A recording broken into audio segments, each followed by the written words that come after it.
Assalamualaikum warahmatullahi wabarakatuh. Bagaimana kabarnya anak semua? Semoga selalu sehat ya. Ketemu lagi dengan Bu Pipit untuk kelas 4. Kali ini materi SKI atau Sejarah Kebudayaan Islam akan diajar oleh Bu Pipit. Nah, untuk materi yang pertama kita akan membahas tentang dakwah Rasulullah di awal tahun kenabian. Nah, sebelum kita masuk ke materi tentang dakwah Rasulullah, terlebih dahulu kita akan membahas apa itu dakwah. Dakwah menurut bahasa artinya adalah panggilan, seruan atau ajakan. Jadi, dakwah memiliki arti adalah sebuah kegiatan yang menyeru atau mengajak orang-orang agar mau beriman kepada Allah Subhanahu wa Ta'ala. Ini namanya dakwah. Dan dakwah ini adalah menjadi tugas pokok yang wajib dilakukan oleh setiap nabi dan rasul. Kenapa? Karena nabi dan rasul ini wajib hukumnya untuk menyampaikan atau menyerukan ajaran-ajaran Allah Subhanahu wa Ta'ala kepada para umatnya. Dan nabi dan rasul ini wajib hukumnya untuk mengajak para umatnya agar beriman kepada Allah Subhanahu wa Ta'ala. Nah, Rasulullah Shallallahu Alaihi Wasallam pun memiliki tugas yang sama dengan nabi dan rasul yang lainnya. Memiliki tugas wajib untuk menyampaikan ajaran Islam kepada seluruh umat manusia. Itu tugas dari Rasulullah. Ya, sekarang kita masuk kepada materi awal dakwah Rasulullah ya. Nah, di usia 40 tahun Rasulullah ini sudah mulai merasa bahwasanya perilaku yang dilakukan oleh kaumnya atau kaum kafir Quraisy ini sudah mulai meresahkan. Kenapa? Karena kaum kafir Quraisy ini memiliki kebiasaan-kebiasaan yang buruk. Sehingga Rasulullah ini merasa bersedih hati.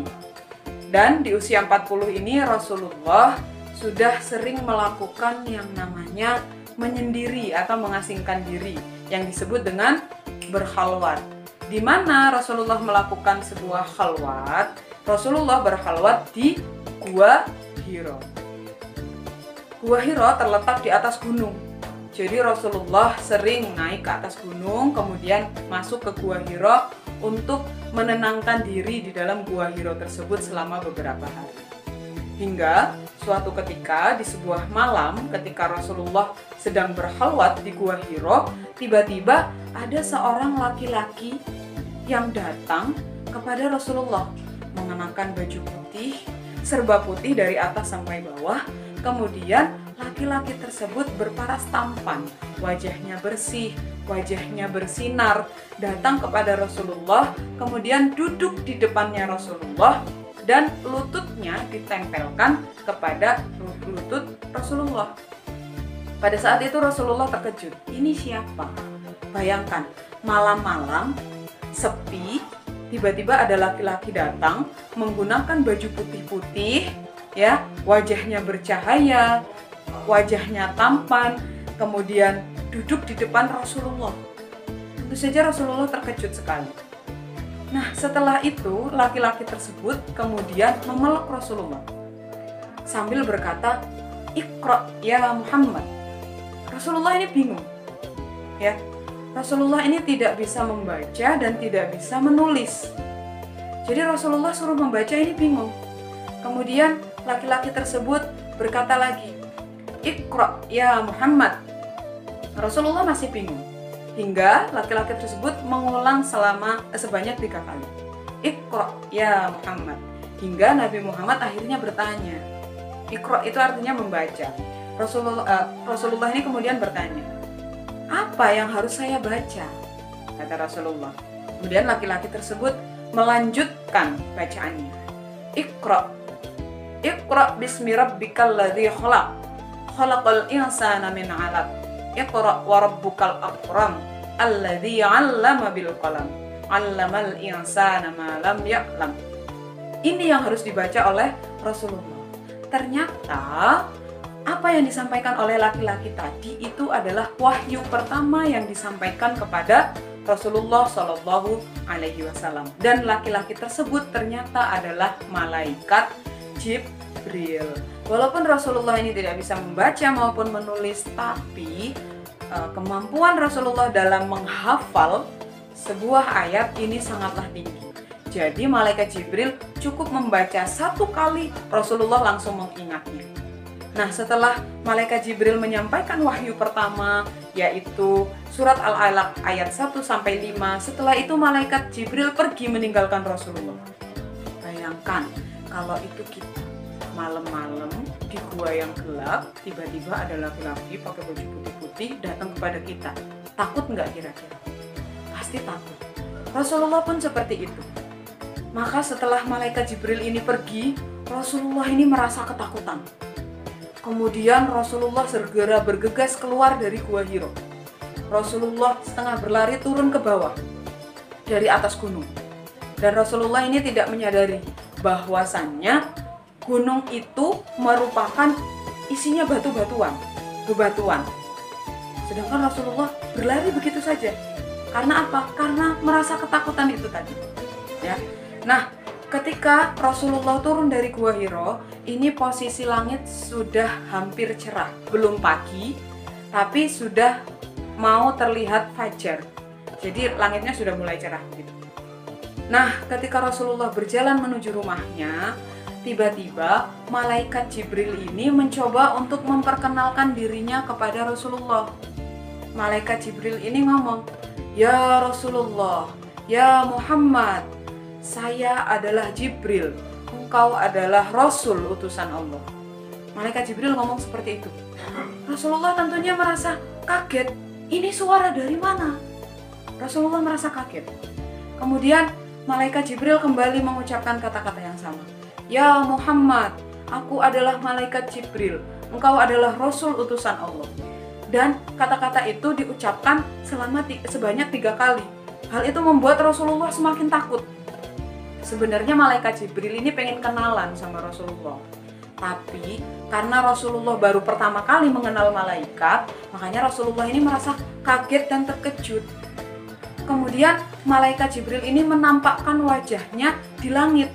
Ketika Rasulullah mengangkat kepalanya ke langit, melihat langit, ternyata di langit itu isinya semua wajah Jibril.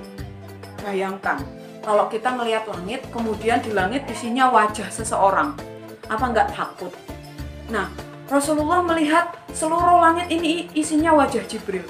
Rasulullah semakin takut, hatinya semakin bergetar.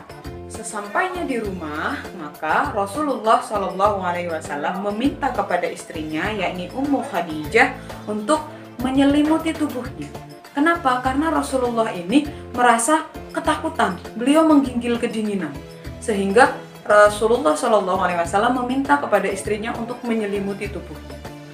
Melihat suaminya menggigil ketakutan, Ummu Khadijah ini merasa kebingungan apa yang sebenarnya terjadi sehingga membuat Rasulullah begitu ketakutan. Namun pada saat itu Ummu Khadijah membiarkan Rasulullah tenang terlebih dahulu.